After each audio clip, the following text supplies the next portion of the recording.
Guten Morgen. Como televuses?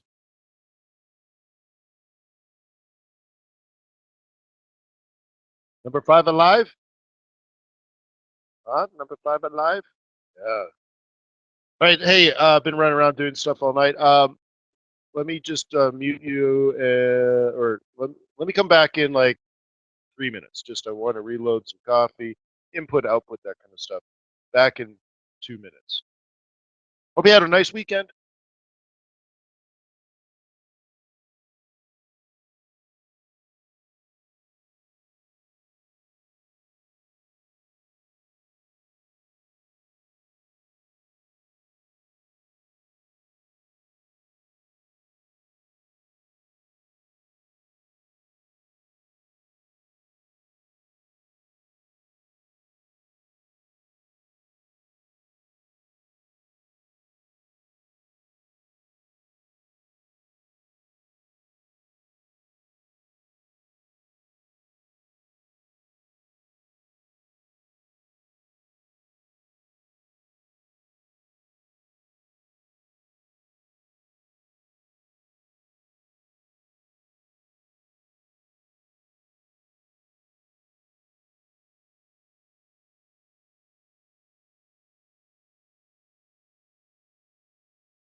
Yeah. So I hope you had a wonderful weekend, everybody. I guess I got to click record somewhere, huh? Nice, relaxing weekend, huh? Did you spend time with family? I had the wonderful opportunity to spend all of Saturday. Oh, volume, please. Really?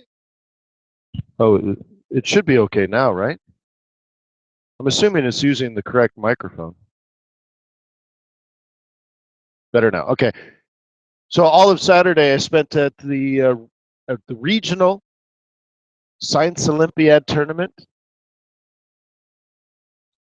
Hundreds and hundreds of kids doing dozens of different science projects.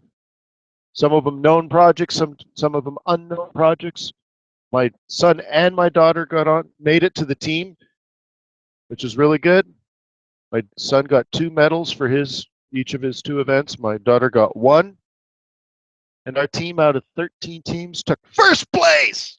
Yes! So they're on their way to the state championships. Yeah.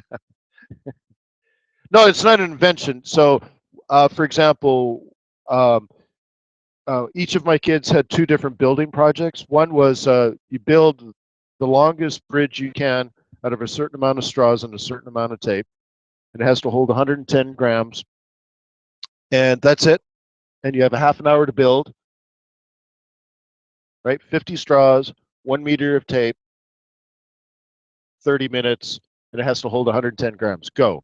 By the way, it's way harder than you think. Okay? Right? And then my daughter, 20 straws, a meter of tape, and you have to wrap it around an egg and drop it from 2 meters. And the egg can't break. You know what? It's tougher than you think. I'm telling you. So anyways, it was great anyways, and then I spent some time with a friend on his birthday and all that kind of stuff. It was good. Got some friend stuff going, had some family stuff going. That's a good weekend, right? Did some yard work. That always feels good. My tractor mowed the lawn. It's 2 acres. You need a tractor. It's great, right? That was a pretty good weekend, I think. Wicked smart kids. Yeah, I think so.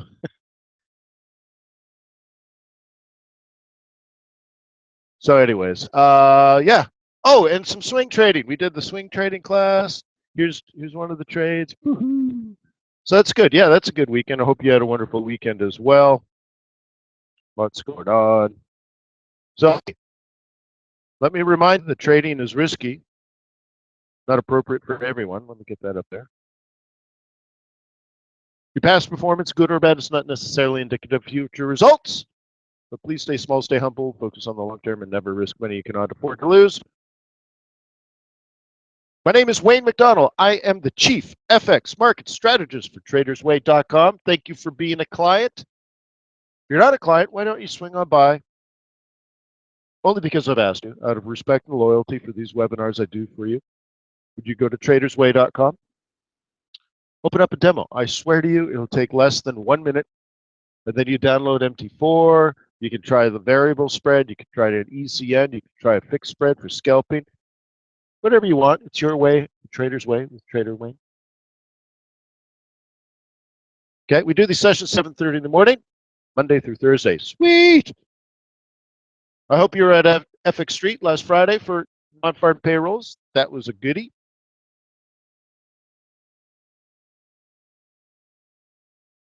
And I'm here to make you a success. That's it. I am charged with your success. And I'm fired up. I'm fired up.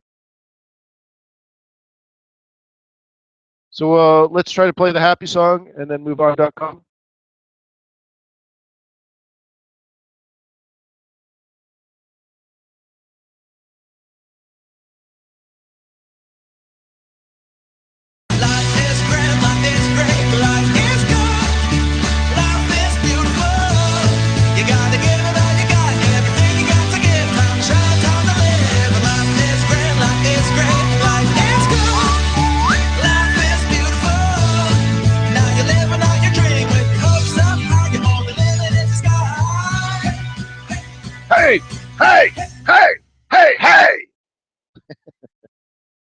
By the way, I was probably really yelling there. I apologize.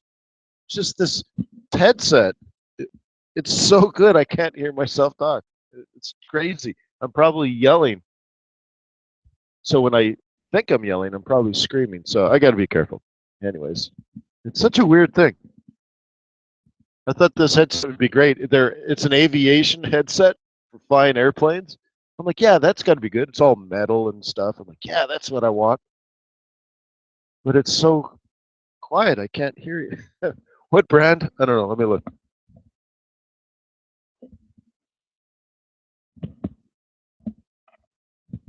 I don't know. I can't tell. Anyways, it's like if you're flying a helicopter, yeah, it's great. If you're flying in, right, a Cessna, great. Webinar thing, it's very difficult. It's funny how much you need to hear yourself talk. So anyways, let's stop babbling. Let's move on.com. What you see here is a swing trade placed Sunday morning at market open, long off the weekly. This is a working order, which I can cancel now. Well, I guess I could leave it there. And here's the stop below the lowest low. Don't need that anymore. Okay. So you can see plan A, roll reversal off the yellow area. What used to be resistance is now support. Weekly central pivot. The idea is take it long, and really the target should be about here, or let's say precisely here. Okay, that's the target. Or if it dropped down here, I put the other half of the trade. So I split my trade in half. This is a live trade. This is a working order. So I split my one lot into a half a lot here and a half a lot here.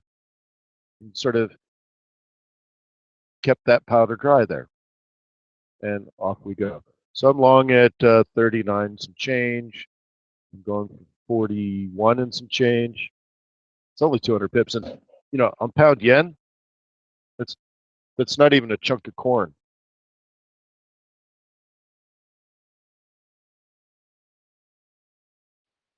Yeah, I'll do that, Brendan. I got busy last night. Yeah, I got interesting things going on. I'm struggling to keep up, bro. But it's recorded. I downloaded it. I'll get it up there. You're right. You guys are important to me, and I'll do my best to get that up there. Yeah. So anyway, so that's that. And I guess what I could do here is I can move the stop and take some risk off. I can move it here, right? As long as it's above 50. And so if I'm long at 60, 40 is zero. So I'm up 50 pips, right? It's time to move, take some risk off the table, don't you think? So I'm risking what, about 25 pips, and I'm up 50, so there's about 75 on the spread. So, right, cool, right? Nice, nice. I'm not even saying that's a good trade, only because the pound might not be the best thing to be on, but it presented itself as an opportunity, right? Right? Imagine this is 1, 2, 3 almost, and then a higher high, higher low. Could create a higher high, higher low breakout scenario, right? I could see being up here fairly easy. And if you got two weeks, right? Imagine this week. Let's say you stay in this trade all week, and like the FOMC doesn't knock you out, doesn't like the BOJ and the BOE, right? Isn't it BOJ, BOE, and FOMC? Aren't they all meeting this week? I mean, I guess we should go through the calendar, right? But aren't they all meeting this week? What if you went through all of that and your pound yen is still alive? Should you take 100 pips on it? Or should you go for 500? Or should you go for 1,000? Now, I believe over the summer things will cool down and all that kind of stuff. So you don't want to be in it forever. But it seems to me if you could survive all that, why would you get out quick? Because you already did the tough work, right? You see what I mean?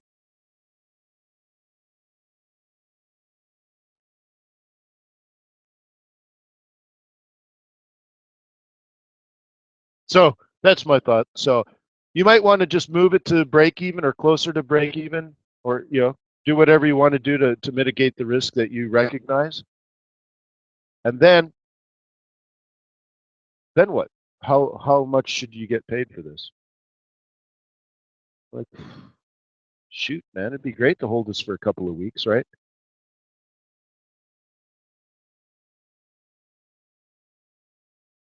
Right? So I don't know. That's what I'm thinking. That's what I'm thinking. I'm almost thinking like there's no money here. It's invisible to me. And once you can get it to move it to break even, and I could probably do that, but I think what I want to do is wait for the higher high and then move it to break even. And then just pretend it doesn't exist. You know what I mean? Just it doesn't exist anymore. And if it came down and knocked me out of break even, I'd say, what? Like, you don't even notice, right? You're just like, hey, that trade broke it broke got hit break even. You're like, what trade? That pound yen. What pound yen? It didn't make any money, but it didn't lose any money. What trade? I don't remember a trade, right? And you just wipe it from your memory. But what if you came back in 2 weeks? You're like, hey, you made 700 pips on that trade. Really? 700 pips, right? And all of a sudden, like, it's meaningful, isn't it? Could you say that we are still ranging? Yes, because you're below here, right? But you busted through this. So there, like I'm saying, there's potential. What if it comes up here, hits 140.50, so it goes up another 40 pips and drops? I don't care. I just don't care. You could say, well, Wayne, you could have made 100 pips on that pound yen. I'd say, so what? I don't care. It's a swing trade. I'd be embarrassed to get 100 pips.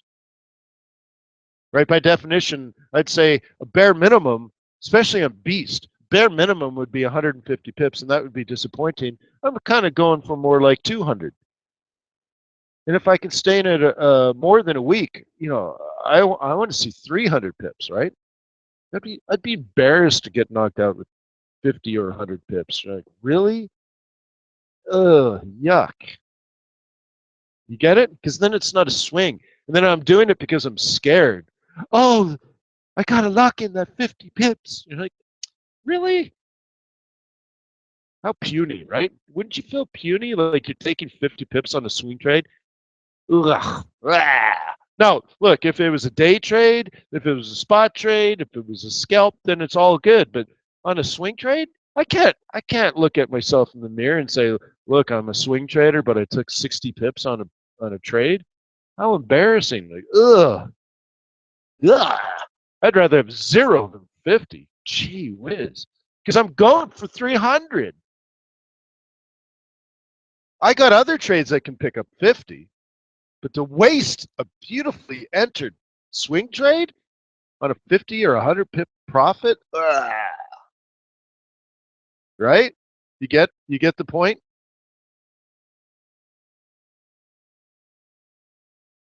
It's a swing trade. Carry out your plan, soldier.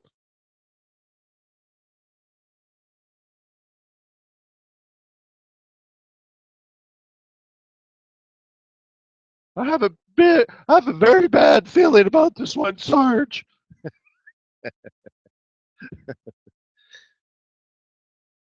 So, whatever.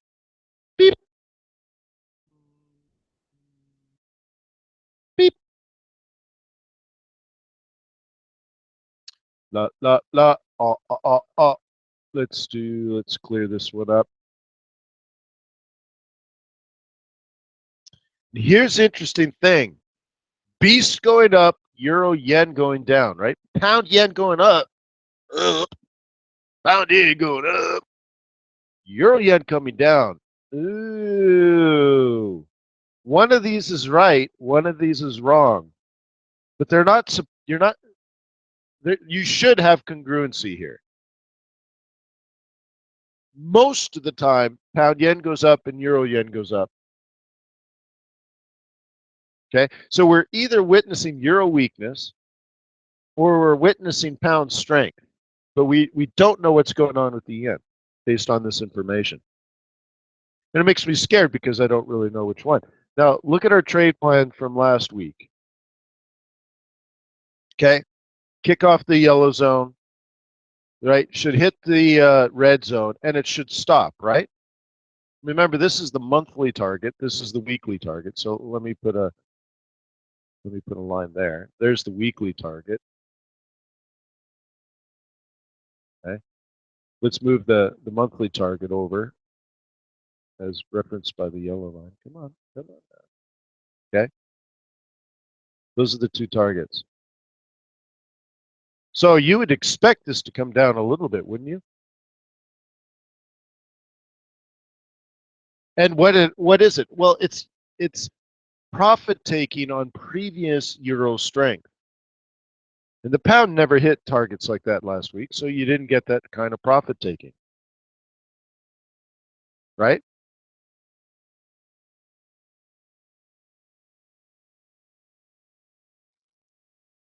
Okay.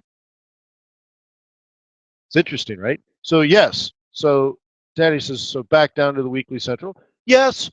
Don't forget to use like other theories as well. It's not all pivot theory, but let's say down to the 55 would predict a double top, and then down to the central, right? And then a lower high, lower low, because at that point the M3, M1 move might be happening, right? So let's draw it. How about this for price action? 55 predicts double top or lower high. I'm going to do it M3 like this. It's the same thing to me. And then down to here. And then there's going to be a freak out. Let's look at psych levels. Ooh, it is a psych level. All the way up to 2250. It's just based on spiders' senses tingling or something.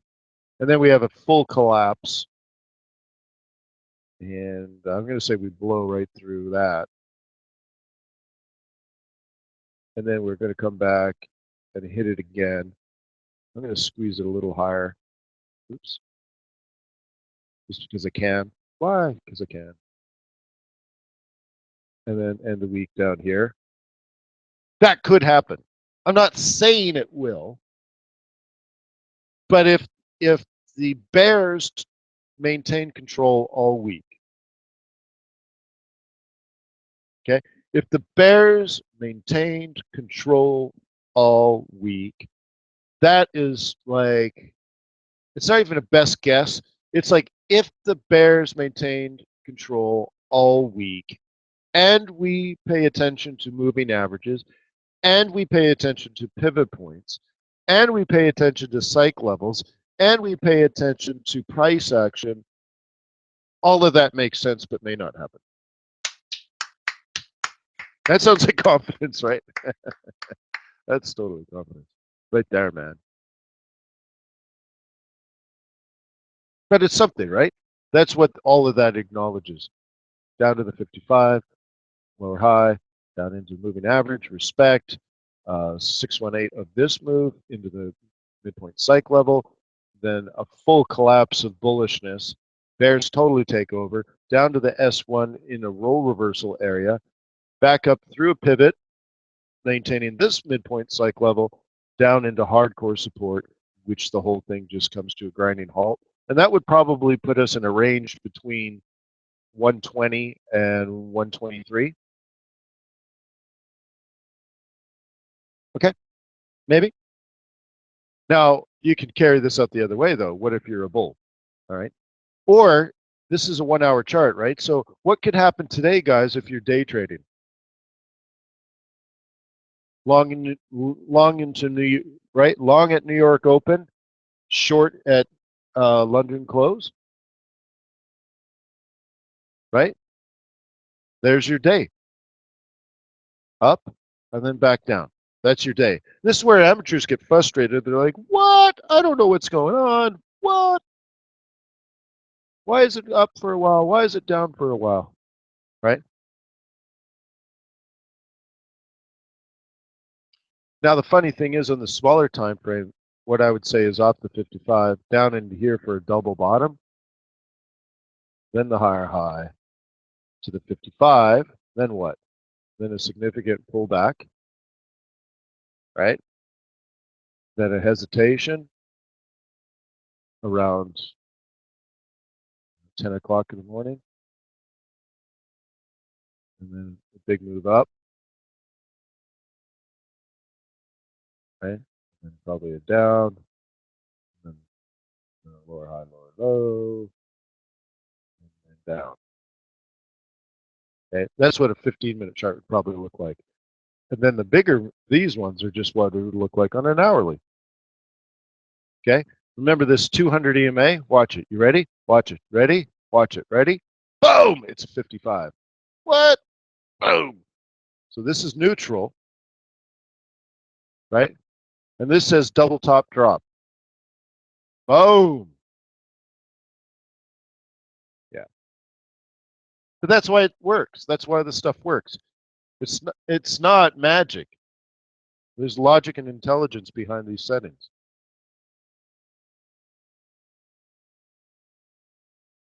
Yeah.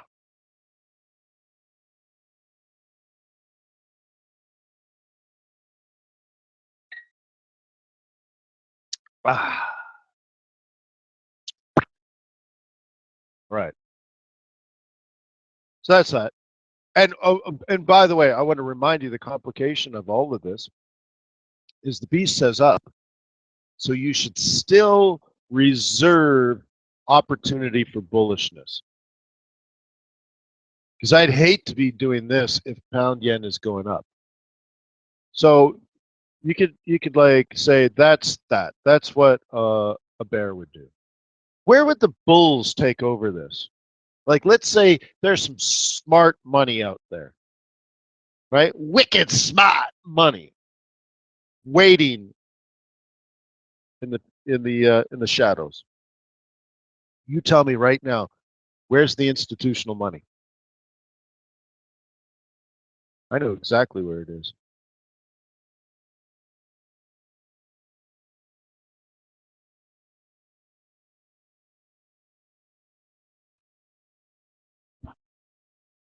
Give me a price.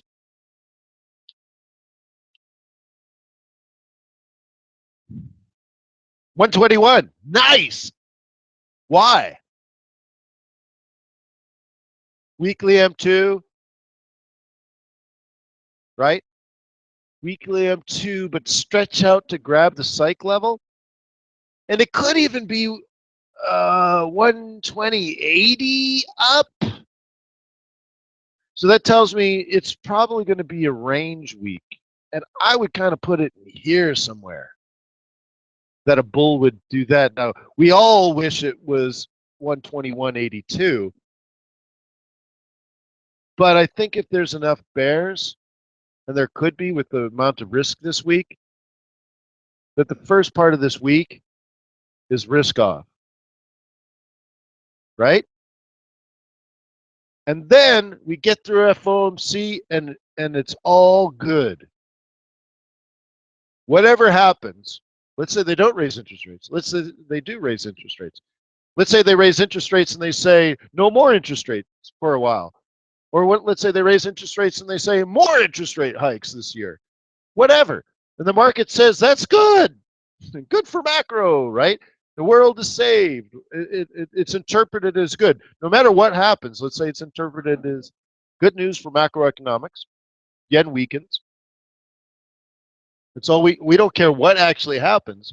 We only care how the world translates what happens, right? And that's why I've always told you guys, when the news comes out, don't say, is that good news? Is that bad news? Well, I don't know. I don't know. I don't know what everyone else's positions are. I don't know what everyone else's bets are. What if they were betting it was going to be better than good and it came out good? Then it's bad. Good can be bad and bad can be good. I don't know. What matters is how the rest of the world translates the news, right? So anyways, whatever. So let's just say it's risk off for a while, and then the world says, hey, we like what happened, and I don't know, like that. But I think it would take, I think there's back end risk this week, right? So FOMC is going to be the big one. The other stuff, okay, fine. No one cares about, well, so there's going to be BOJ stuff that could weaken the yen, which is, let's say, good. And then let's say whatever happens at the Bank of England, that gets interpreted as good. Then that pound yen is just gone. You see what I mean? We could get a strong a strong FOMC, which could be just positive for macroeconomic outlook. What does that mean to you? Risk on, baby. That's it. They're like, boom, risk on. It gives Wall Street and everybody else the green light to risk. Hey, the worst is over. Go for it. Get rich now. Because remember, Wall Street and everything, Wall Street, the idea of Wall Street, which is now global. What if it's just permission to take risk? Green light to get rich now.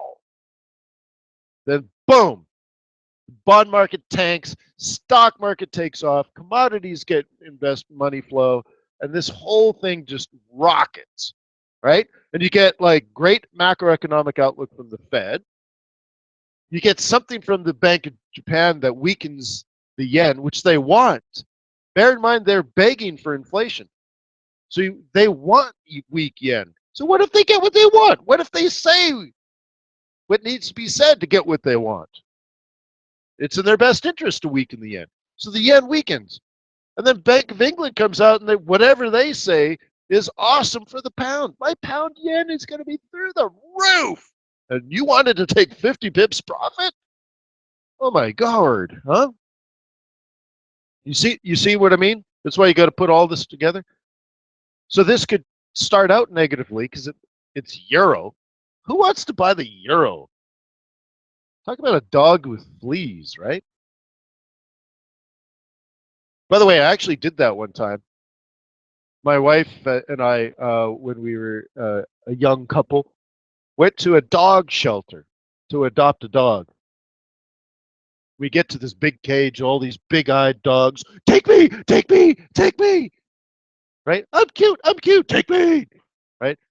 And cowering in the back in the shadows was this little dog.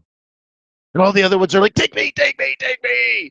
I'm like, oh, what about that little shy one that's just cowering? So I talked to the woman in charge. I'm like, well, what about that one back there? She's like, oh, you don't want that one. I'm like, don't you tell me what I want and don't want. She's like, well, would you like to interview him? I'm like, what? Interview him. You want me to interview the dog? She's like, yes, we have interview rooms. If you wish, you can go to an interview room and I will bring him to you. Well, yes, I would. I would like an interview room. Damn straight. Get me an interview room. So we're waiting in the interview room, waiting, and she's out getting the dog. She brings in this dog. It cowers like under a table, and she says, I will give you private time. And so the woman leaves. The dog's cowering like, please don't kill me. Please don't kill me. Please don't beat me. You're going to beat me, aren't you, right? And I go to pet it, and it poops on the floor and pees all over the place. I'm like, that's my dog. I'll take it. That's the euro, man. That's the euro. Now, a couple years later, the dog was great. It ended up being a great companion. But like, that's what the euro is to me right now. It's got tons of potential. It's cute and fun and stuff, but it's going to get messy, I think. Don't you? Like, I'm not a big buyer right now, but if the yen is weak and the euro yen goes up, imagine things that are worth buying. Imagine those yen pairs, right? Could really take off. What would you buy? USD yen, maybe?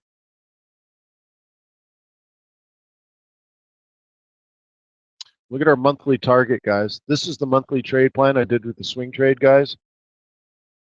Missed it by 4 pips.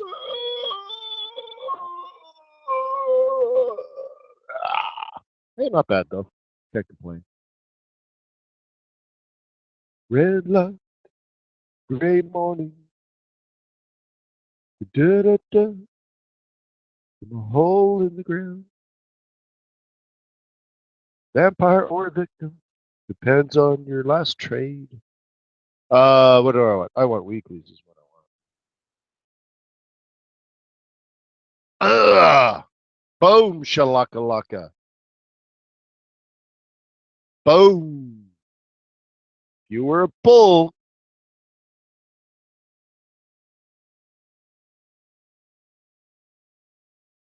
Well, okay, let's talk about the Japanese repatriation issue. If you were the head of a multinational Japanese corporation, Honda, Mitsubishi, right? Sony, and you're the CFO, Chief Financial Officer for Toyota, right? Do you wait to the last minute to move your billions? You're like, let's repatriate now in the last week or two. You're probably not, right? So I would have to imagine that by now most of it's been done,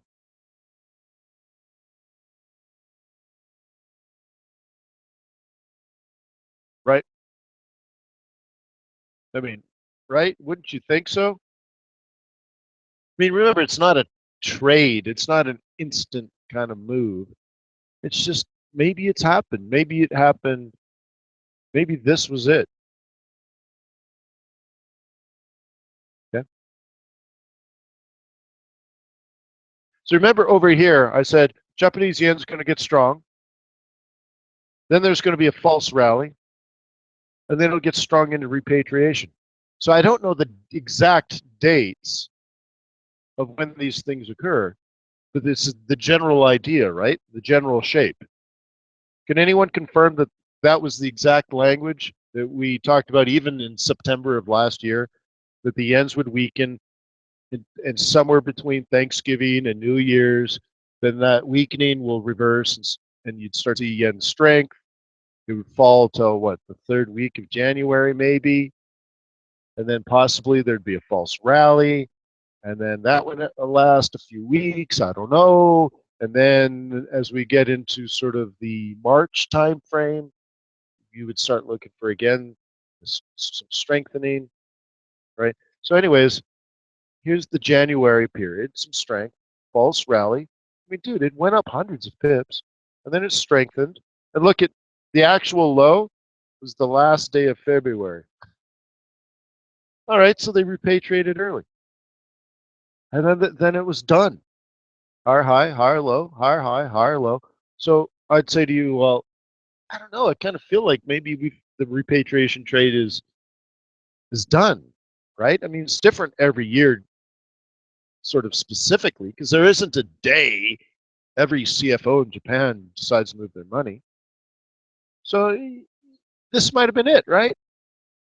But oh, and this, and then this, right? This I really think is let's say a tax related issue in places, let's say, that have tax issues, like the United States, right? By the way, I owe taxes. I owe more taxes. I got my tax bill. Yeah, so I got to go and pay my tax bill again. More money. They want more money. I'm like, oh my God, that comes out of my Bentley GT fund. Ugh. I think it's going to be another year driving a golf cart, not a Bentley GT convertible. But it's just as good. I keep telling myself, driving a golf cart to the grocery store is just as good as driving a Bentley GT convertible. And then I cry. I pay taxes in America. But you got to love it. Actually, I take it all back. I love paying taxes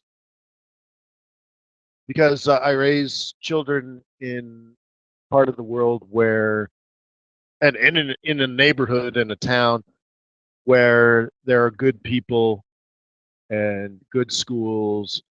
I had dinner with my neighbors last night and their kids. Barbecuing with the neighbors is always cool. I did all my swing trading though. I was an hour late. By the way, I was done swing trading and then ran over the neighbors. And my neighbors already loading the plates full of cheeseburgers, which I bought the cheese and the burgers, which is cool. And he cooked them. Appreciate that. So it's cool, right? So like, look, you got to pay taxes for that. Good, great. I live in part of the world where my children do science Olympiad and robotics and stuff. Great. I'll pay my taxes. I'm happy to pay taxes. I would never try to pay less taxes. I pay what's legal. Love it. But a Bentley GT would be nice too. I'm just saying. I'm just saying. I'm just saying.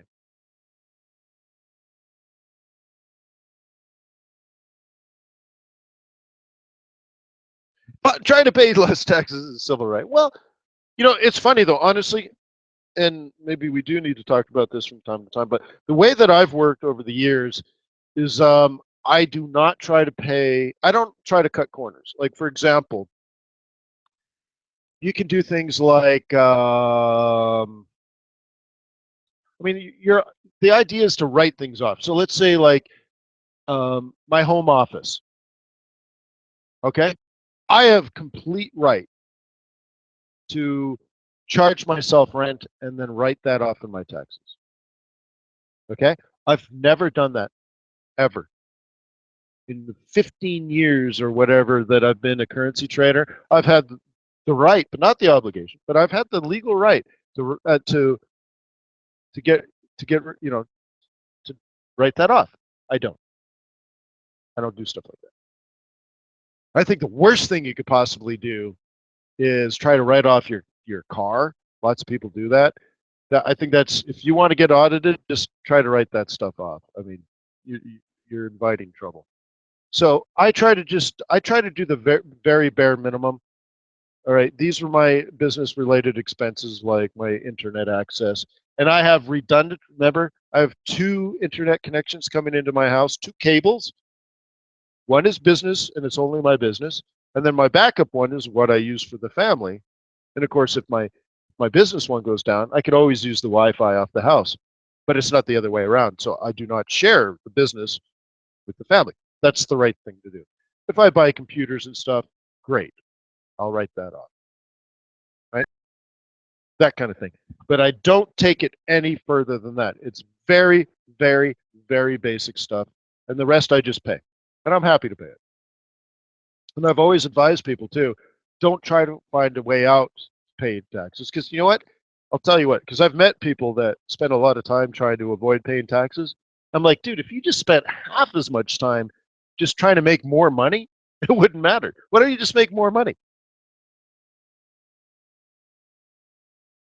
Yeah, Dad's like, look, if you're paying taxes, you're doing something right. Yeah.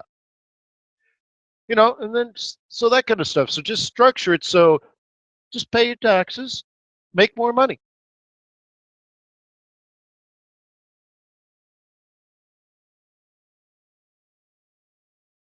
Dan's, yeah, dealing with taxes and stuff. So, you know, yeah. So I don't know. That's just look at it as a cost of doing business. Um, you know, that's all. Don't cut corners because I'll tell you the reason you don't want to cut corners is you'll get audited. Now I've been audited through like the NFA and stuff a couple of times, and it cost me hundreds of thousands of dollars. So I'm just with that in mind, right? And I imagine the IRS is very similar.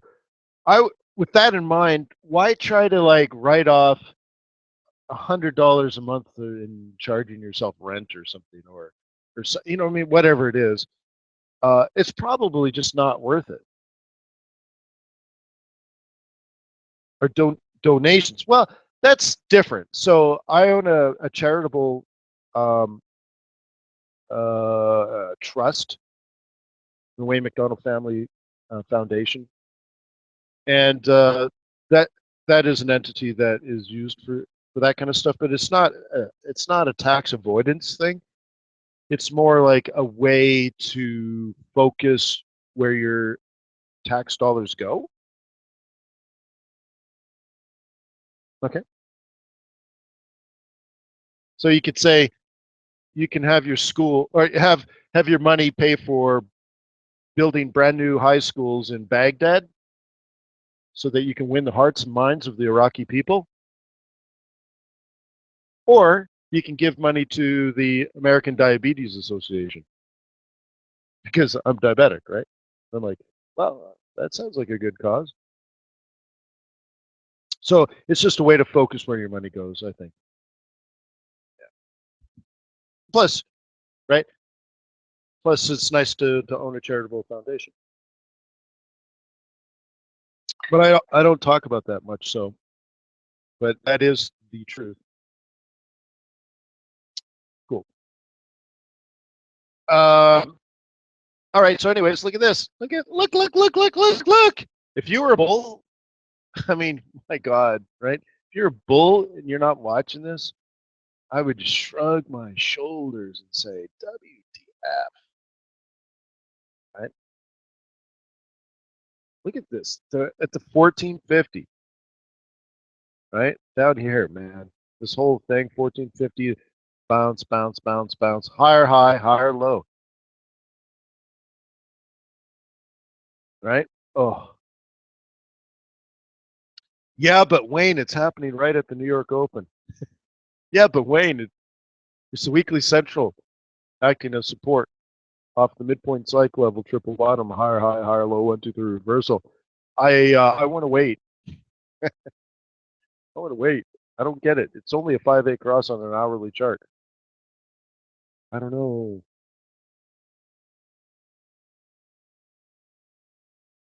Okay. I don't know. What if?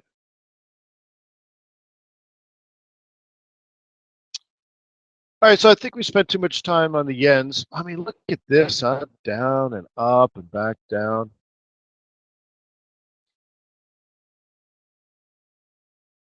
I think we had this one on a different. Let me. I think we should do dollar pairs. But I thought I had this somewhere else. I drew it up somewhere. I don't see it.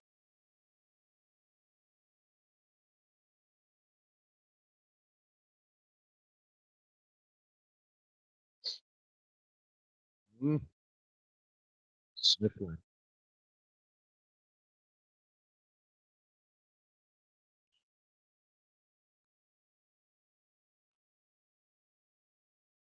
If I could stay in the night.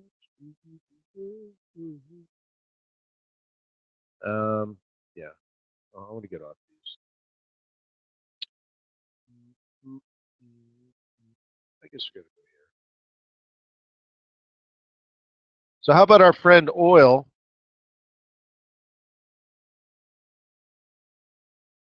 Huh? Don't you just love it?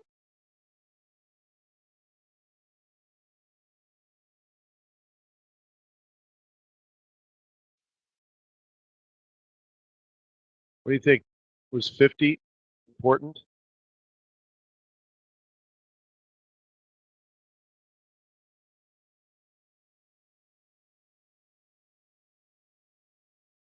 So the question is, are you going to buy it?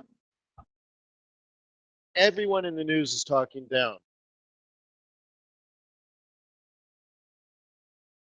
You know the funny thing about this big move, it's almost a flash move, right? Remember we sold it here and it just dropped $5 in like 2 days.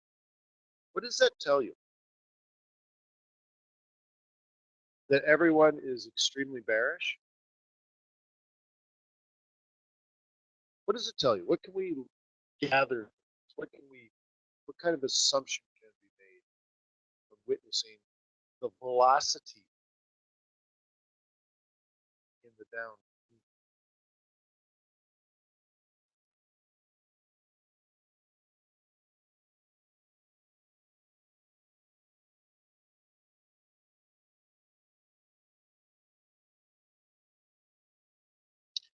Is the market heavily bearish or is the market heavily bullish?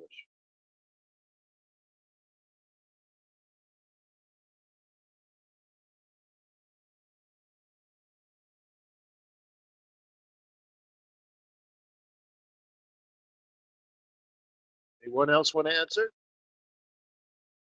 Don't get it wrong. You might look foolish. People will laugh at you, just like they did in fourth grade.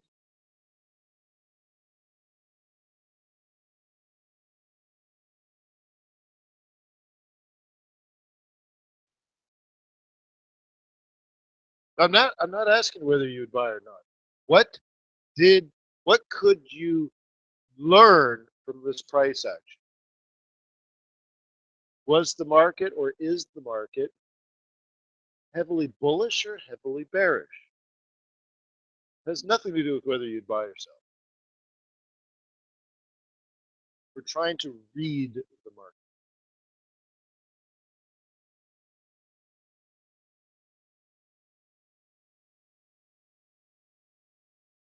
Let me give you a hint.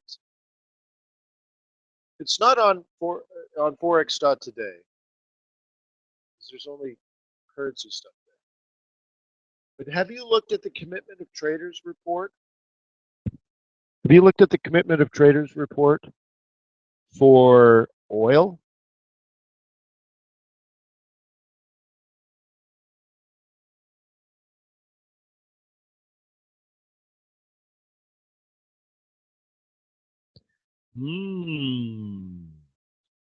Is the market net bullish or net bearish?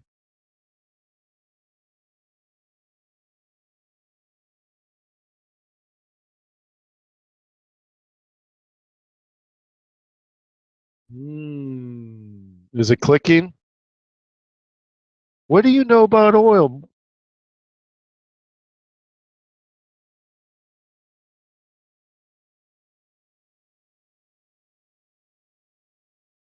No, the market was net bullish. Now, honestly, I don't have it in front of me, so I'm just going from memory. See, the market was bullish, and they find out that the OPEC cuts haven't worked.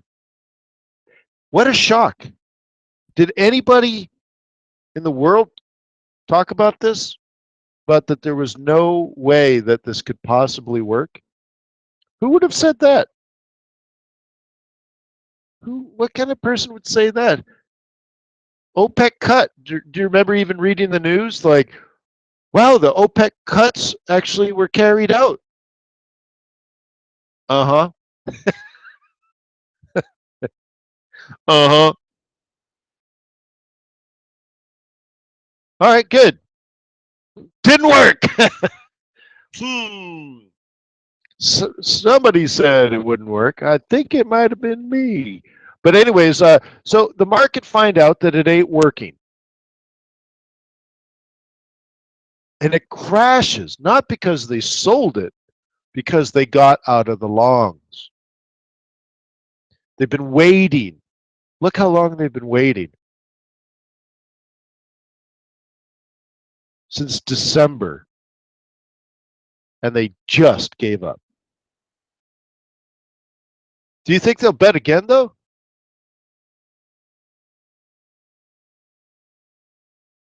You're telling me they wouldn't pick it up at 45 bucks a barrel? 40, 38? Like, they're just going to buy it again somewhere. No, they didn't take profit. They just got out. I mean, I don't know where they got in, but I can tell you where they got it out, right? Got out. So look at this. Let me zoom in a little bit here. Do you see this lower yellow line? I'm trying to get it, grab this. It will let me. No.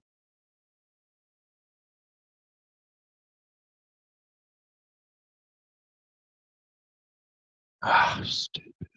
Come on. Maybe here?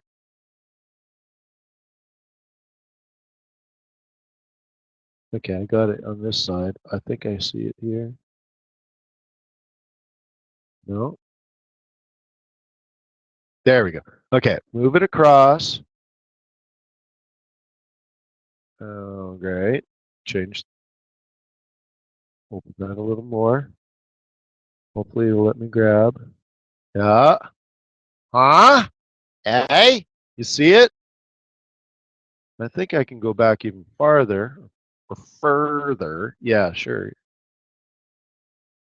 I, I, total coincidence, right? Where were the stops?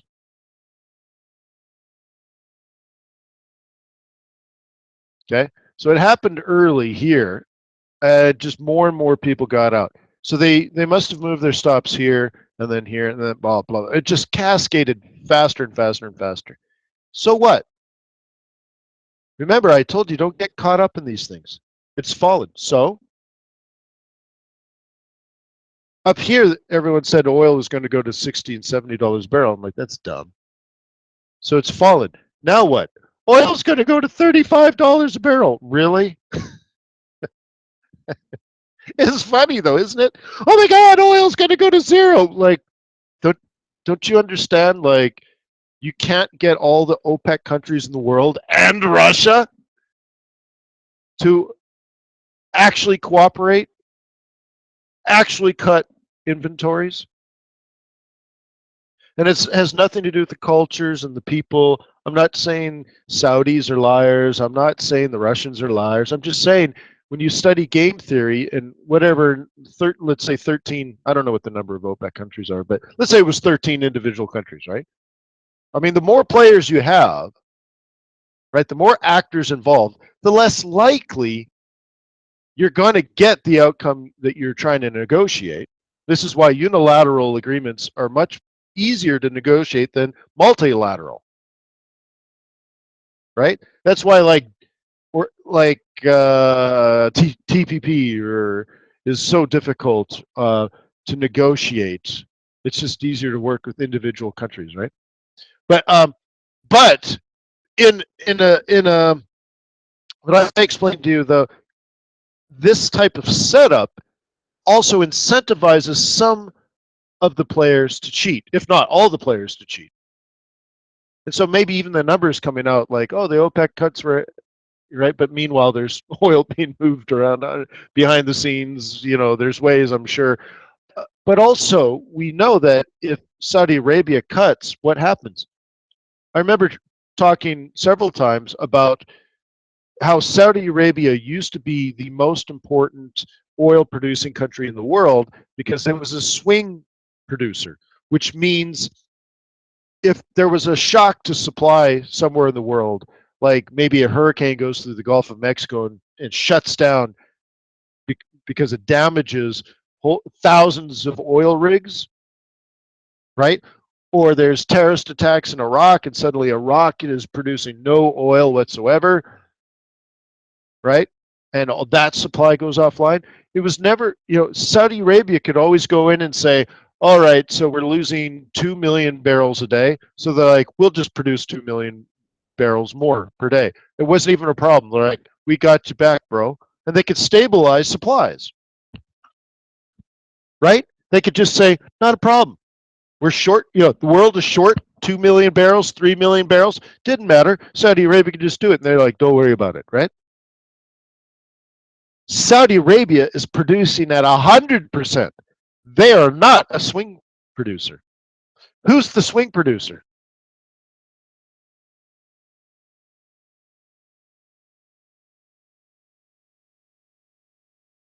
United States of America. Well, that's new. This is all new stuff, guys. This no America. Russia probably could produce more. They're just incapable.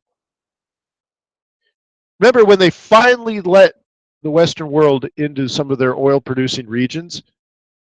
They let the Dutch in, right? They let the Americans in. They're like, yeah, okay, we'll work with you. We'll give you some of our oil producing areas. We'll do some joint ventures with you guys. And so the Western world goes into Russia to look at their oil production to help out. The Russians were basically out there with like corkscrews and buckets producing oil right? And the Americans are like, oh my God, this is like museum quality equipment. Like, my grandpa produced oil with this stuff, right? They're like, oh my gosh. Yeah, maybe Mexico, very similar, right? So anyways, like, so I don't know anything about Russian oil, but let's just say they're doing the best they can. And they're probably not swing producers. They have, let's say, they have inventory. They have the supply in the ground, but not really probably the capacity to produce more instantly, right? So anyways, I'm just saying America's now the swing producer. So oil went up. It didn't even hit 60. What's happened in the last year? Well, let's say frackers can frack, and they can always frack. Okay, we don't know when they're going to frack, but you can produce oil in less than 30 days fracking. Okay, but what is the capacity for the United States to produce more? And in the last year, I would have to guess at least at least a doubling of oil rigs in the Gulf of Mexico. I mean, we can look that up if you want. We can look that up. I'm guessing. I'd have to say at least 100% increase in the number of oil rigs in the Gulf of Mexico. But let's look that up here. Baker Hughes rig. Is it Hughes ES? Rig count. Yeah, I guess it's with ES. Baker Hughes rig count. Baker Hughes rig data. Yay! Let's look. Let's be factual. All right, last count. 768. Look at this. 12 new oil rigs in a week. 288 new rigs year over year. So I'm sorry. Okay. 50% more capacity to produce oil. Canada, 2/3, 66% increase. And look, OPEC. OPEC took 77. I don't know. It's not really OPEC, but let's just pretend. Look. All right. So the globe, internationally, there's 77 less rigs, except America and the United States produced almost 600. Well, 500. 500 rigs. 500 versus the 70. So there's 400 more rigs, and it's North America doing it. Canada, the United States, 500 more rigs. We're now at 1,000, let's say over 1,000 total. I mean, that's significant, bro.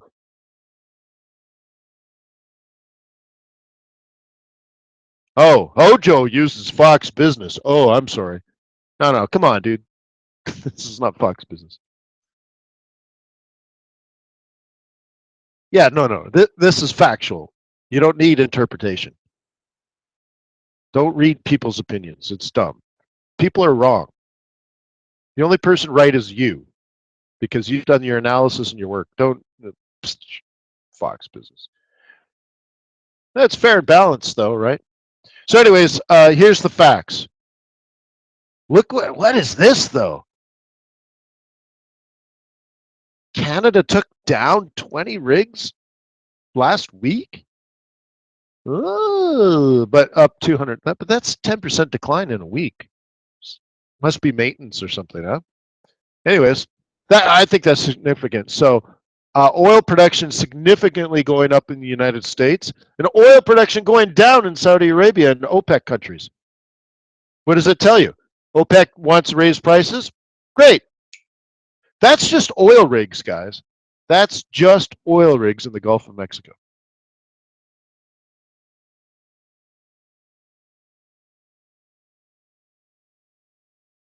Okay.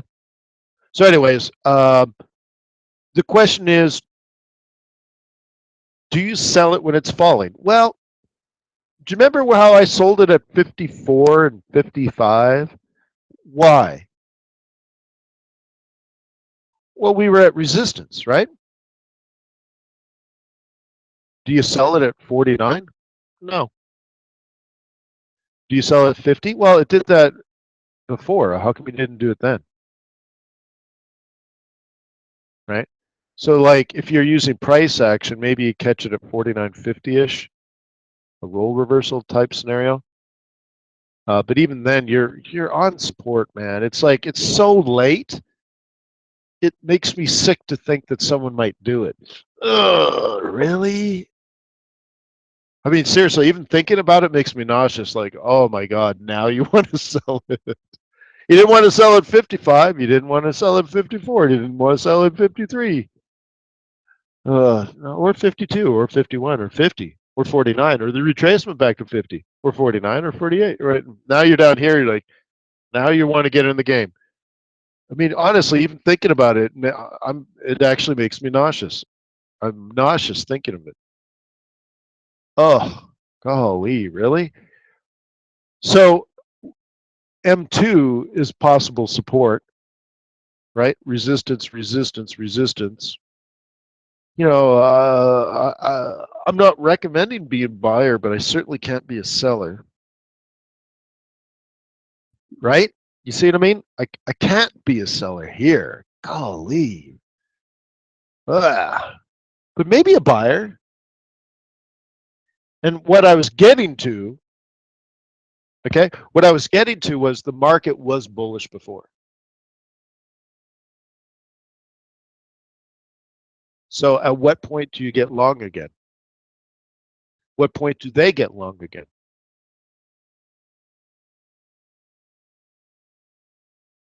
Okay.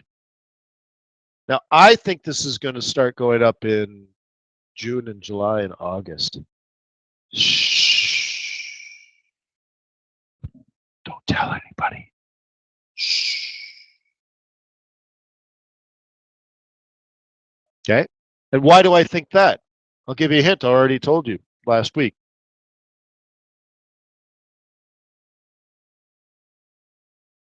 Thank you. Well, it's not just summer demand, let's say. It's the historic decline in inventories looking back over 50 years. Because remember, I look back 50 years, but that was 10 years ago.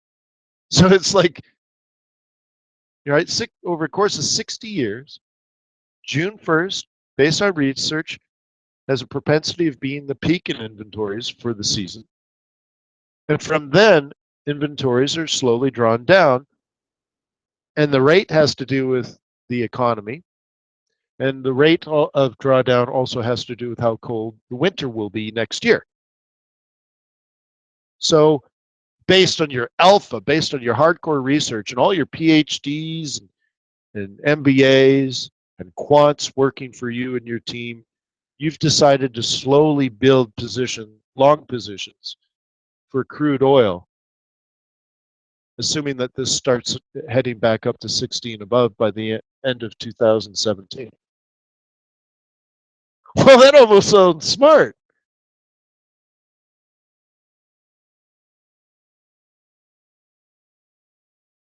Huh? Dude, I am not joking. Just shorting this here, I feel nauseous. Honestly, I feel nauseous now. I'm like, oh my God, I think I need to eat breakfast or something. It's funny. I just think about it. Like, it just makes me so upset thinking that someone didn't sell it at 55, someone didn't sell it at 54, or 53, or 52, or 50, or 51, or 50, or 49. They're going to wait to hear, and then they're going to sell it. Oh my God. Uh, it, I'm not joking. I'm nauseous. So, um, I guess that's it for our day. I need some fresh air. Oh, can you imagine? Ugh. Yeah. Hey, by the way, if you did the webinar start at a weird time for you?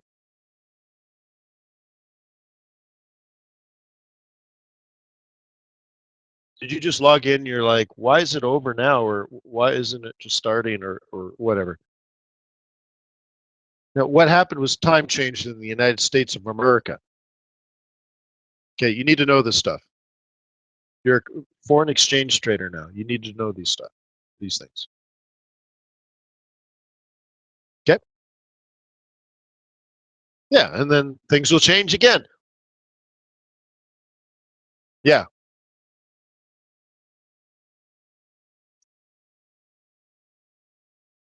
So, anyways, yeah. Ooh, I need fresh air or something. Peace on earth. May the pips be with you. May your profit, may your nauseous be. Let me do it again.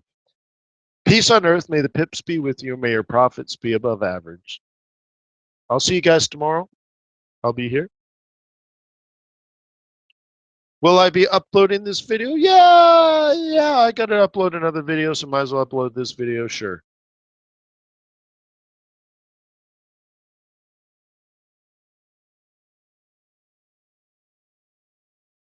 Are you going to leave a like? Are you going to leave a comment? Why should I upload the video if nobody ever leaves likes? Nobody leaves likes. Nobody leaves comments. Why should I? Because I love you and I want you to succeed. So I'll do it anyways. But it'd be really cool if you left a like. Cool. So again, peace on earth. May the pips be with you. May your profits be above average. Late.